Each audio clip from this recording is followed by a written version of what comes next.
Bueno, vamos a meternos en el bloque de todos los viernes. Lo tenemos aquí en vivo Ariel Umpierres, nuestro analista internacional.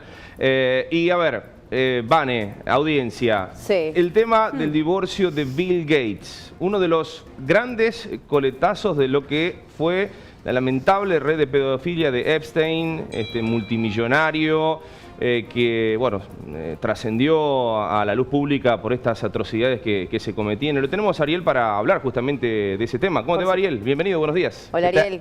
¿Qué tal, chicos? Buenos días. Mucho gusto otra vez aquí. Bueno, claro, resonante el hecho, ¿eh?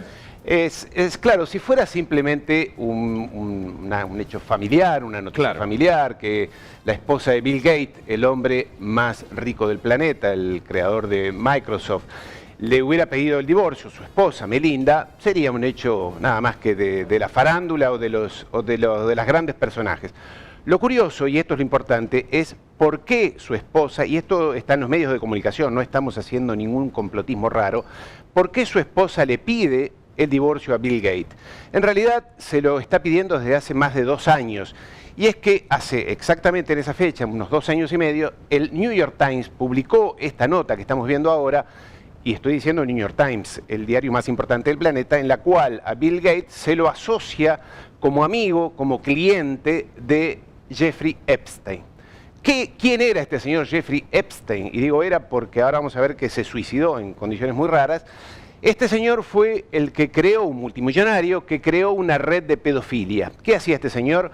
Captaba a jovencitas de 10, 12, 14 años, muy bonitas, no era tráfico de personas, no eran niñas de chabolas o de villas miserias, muy pobres, sino que eran niñas de clase media alta en algunos casos, que las captaba, las seducía por mecanismos de dinero, de ofertas de modelaje, de propuestas de todo tipo, las captaba y las captaba para entregárselas a millonarios o famosos del mundo.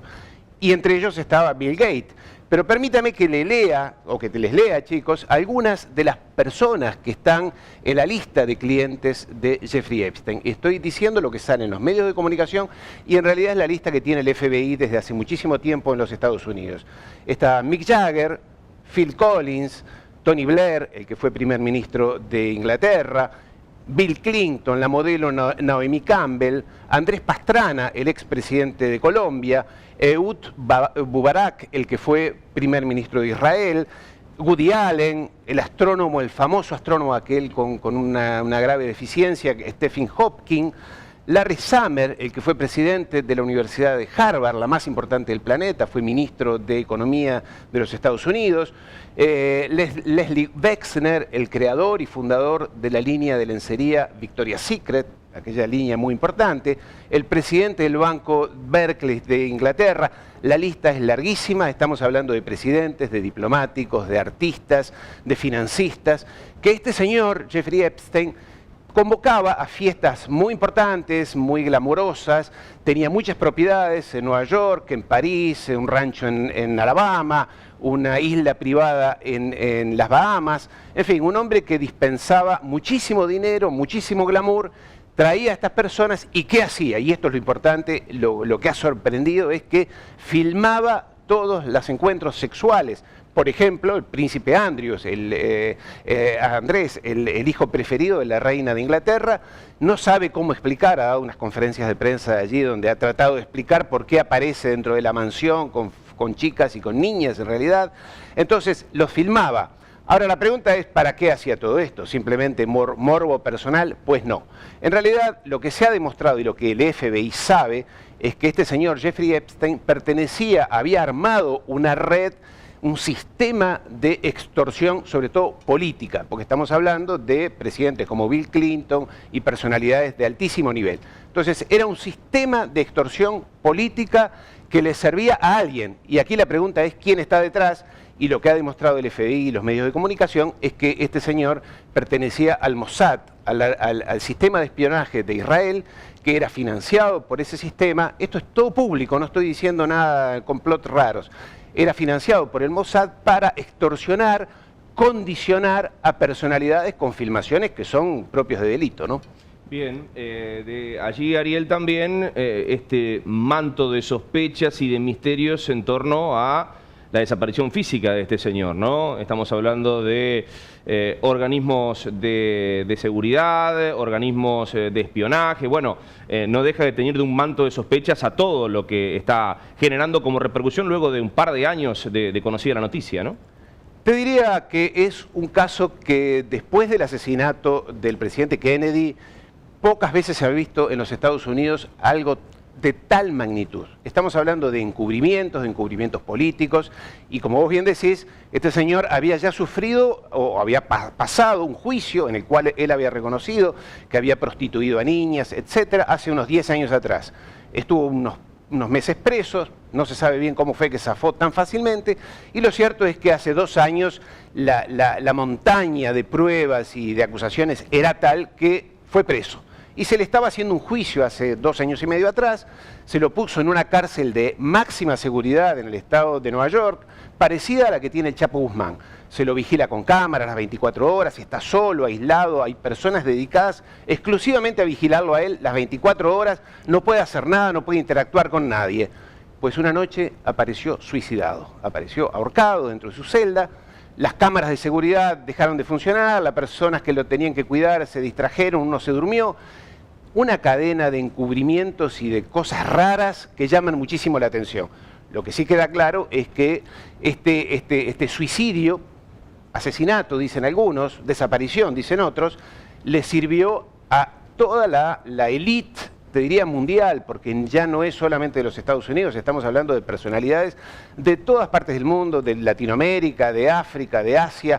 Fue un hombre que de la nada, porque era un chico de clase media, bastante media-baja, logró construir una fortuna inconmensurable. Te digo, tenía propiedades en los lugares más impresionantes, un avión privado en el cual viajaron todas estas personas, que curiosamente se llamaba Lolita Express. Recordarán aquella película muy especial que se llamaba Lolita. En fin, un hombre que desaparece en condiciones muy raras. Bueno, en los Estados Unidos aún no se sabe quién mató al presidente Kennedy. Difícilmente se sepa, por lo menos en el corto plazo, qué pasó con este señor.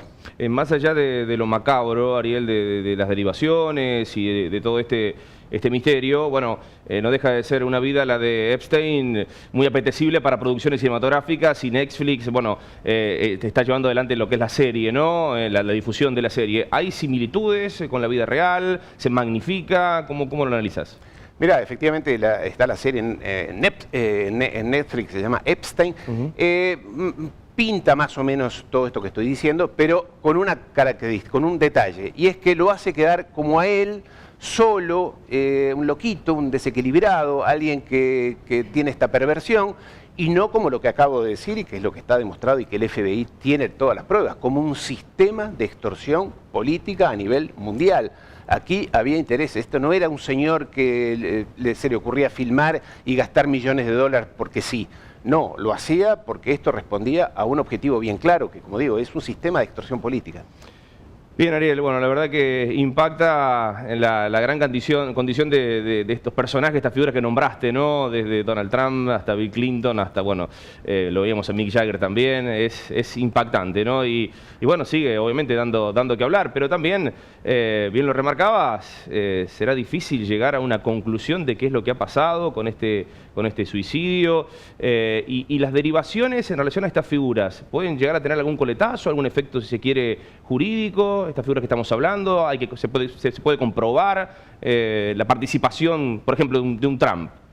Bueno, justamente, es difícil porque desapareció el personaje, las pruebas están allí. Si bien las chicas, que hoy ya son mujeres en muchos casos, han declarado, y hay una lista enorme que los han declarado, que han acusado a personalidades, como digo, el príncipe Andrew de Inglaterra, el que vino a pelear a las Malvinas, lo recuerdo, dando clases de moral a nivel mundial. Este señor está completamente comprometido. Es más, el FBI le está pidiendo que vaya a los Estados Unidos a hacer una declaración, a defenderse, y él no va a los Estados Unidos porque sabe que sale de la reunión con el FBI y termina preso. Estoy hablando del príncipe hijo de la reina Isabel, o sea, el hermano de Carlos, el futuro rey.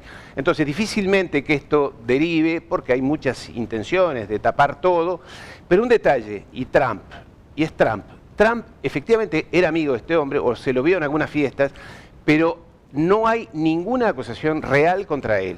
Obviamente que este hombre, y esto hay que decirlo, era una figura muy importante, glamorosa de Nueva York. Hacía fiestas multitudinarias donde iba todo el mundo.